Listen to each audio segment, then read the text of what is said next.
కాకతీయుల కాలంలో భూమి వాటి రకాల గురించి తెలుసుకుందాము. ముందుగా రాచపొలము అంటే రాజుకు చెందిన ప్రభుత్వ భూమిని రాచపొలం అంటారు. వెలి పొలం అంటే వెలి చేను అని కూడా అంటారు. ఇది నీటి వసతి కలిగినటువంటి భూమిని వెలి పొలం అని పిలుస్తారు. తర్వాత తోట పొలము అంటే తోట భూమి అని కూడా పిలుస్తారు.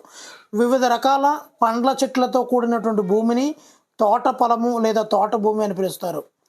తర్వాత కాకతీయుల కాలంలో గ్రామ పాలనా అధికారాలకు ఉన్న పేర్లు ఏంటో చూద్దాం. కరణం అంటే ఏమిటంటే గ్రామంలోని భూమి సంబంధిత రికార్డులను పర్యవేక్షించే అధికారి పేరే కరణం.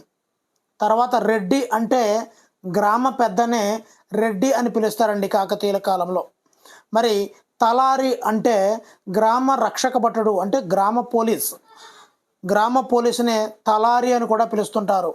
అదేవిధంగా ఇతరులు ఉంటారండి.